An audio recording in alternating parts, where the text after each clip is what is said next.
Hey, welcome back to the restaurant show. Joining us now, we have Ryan from the Red Zone. Welcome. Hi, how are you? I'm great. Good. Glad to have you. So we're going to talk about some craft beer, but first, let's talk about the chicken Philly. Okay. A delicious sandwich you guys do. So tell me a little bit about this sandwich and what's different about it. All right, well, it's got a couple different things. You take the basic idea of a Philly with your meat, onions, peppers, cheese and stuff.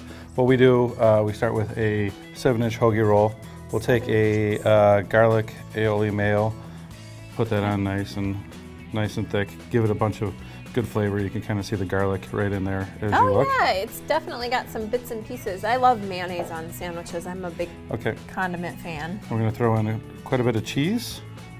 Put the chicken over top so that the cheese starts to melt. You want to get that hot chicken in there so that it goes from there. Get a nice melty hot sandwich. Then you get the red pepper, green pepper, and onion mix. Good. Look at this. Love it. Nice and big. Oh, lots of veggies go on this sandwich. Yeah. Oh yeah. And then we're going to throw some French fries on the side to give it a nice, nice plated look. Yes. There we go. Your pickles. This is an awesome sandwich if you haven't been down to the Red Zone lately. You guys have some amazing sandwiches. Big menu. Yep. I'm always impressed with the size of your menu because sometimes I forget how much is on there because I have my little go-to favorites, but you guys have a huge, huge menu. And you guys do a lot of different sides as options, right? Yep. So you can get fries if you want. Or what else? My favorite, tater tots. I don't think you can ever go wrong with tater tots. Pub chips, which is the deep fried kettle chip style. Okay. We have sweet potato fries and sweet potato tots. Potato salad. Sweet potato tots. Yep. I did not know you had that. Yep. We bring them out for specials and stuff like that. But if you ask for them, you can get them.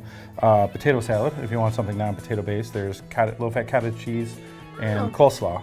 And we're working on developing some other things to bring along as well. But I gotta try the sweet potato tots now next time. Oh, that's great. Okay, I love it. So that's the beautiful, I'm losing fries here. Gorgeous sandwich, chicken Philly, lots of delicious veggies go on top of that, melted cheddar, the whole thing. So that's great. Now, craft beer. Let's talk a little bit about your beer selection. So, this is maybe something we haven't talked a whole lot about in the past, or at least you haven't had the show off the row of beer. So talk to us a little bit about this. And are these mostly regional beers, or what do you have? We try to find a good combination. I mean, if you just look at the beers we have here, we have 3 from Wisconsin, 1 from California, 1 from Oregon, 1 from New York, and 1 from Indiana. So we try to balance out a lot of local flavor, but expand beyond that and bring some national brands and even international brands as well to kind of round out the portfolio. So you can do like a beer tour of all the different locations. I love it. So that's great. And let's talk a little bit about variety in terms of like flavors and styles and things of that nature. That's another thing. Along with having local beers, you're going to have your standards like Spotted Cow from New Glarus. Sure. A lot of people have. We also right here have the Fat Squirrel from New Glarus, which is a English style nut brown ale. Then you're going to go into another local, which the Lake Louis Warp Speed Scotch Ale. Both of those are going to be a little more malty, a little more sweet flavors. Scotch ale, I gotta look at this one. Let me see the label on that's this good one. stuff. The Lake Louis, I have not had that one. Okay. Made right in Arena, Wisconsin. Then you have Central Waters, their Wisconsin Red. Still going to have a lot of maltiness to it with a little bit of hoppiness to it. Then you get into some other flavors like this Anderson Valley here is a sour beer that's got a little bit of a saltiness towards the end. Okay, where's this one? Was this Anderson That's out Valley? of California. Okay, neat. Highway 128. I love it. So Then you get some other stuff. Gumball Head is a pretty strong beer from Muncie, Indiana, and it is a wheat ale with a lot of hoppiness to it. So you can go from a malty side to a hoppy side to anything in between, and give people what they want because there's a lot of different palates and a lot of people choosing to do different things with beer. Yeah, and you know your stuff. I try my best. Yeah, I'm impressed. Very good. And so in addition to that, so you can get all these different beers, and I didn't realize, I guess, that you had such a wide variety of bottled beer, so that's nice to know.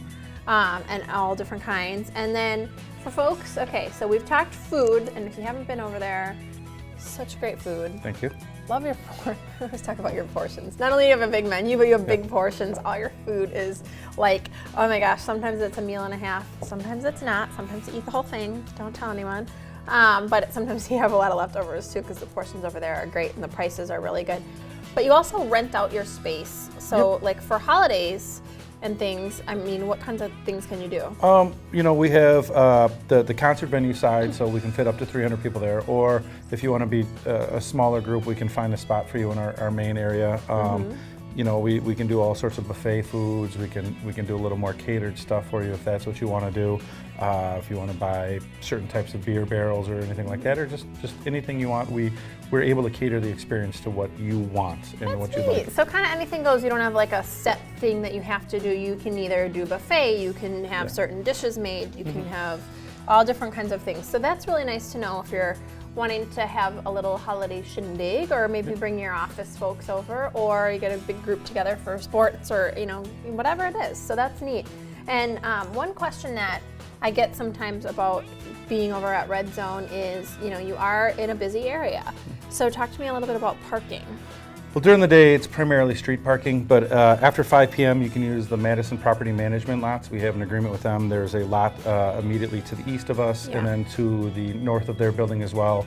And then after 6 p.m. and all weekend, you can utilize the budget bicycle lots, which all those lots combined give us over 100 parking stalls in the immediate area that people can use. And like I said, it's the Madison property management lots after 5 and budget bicycle after 6. So there's quite a wide variety you can park in. And they're all this, like, it maybe sounds like you gotta walk, but you don't. It's like right there. It basically, it could be your parking lot. It's just, they're right there. So that's nice. One you have to cross the street for, but that's about it. Okay, yeah, I didn't even know that, but I've used the budget lot a couple times, but that's great. So lots of great parking, great food, bottled beer, and holiday stuff. You can go rent out a space, get some things catered, go see Ryan over at the Red Zone, check him out for some awesome food this season, and stick around for more restaurant show right after this.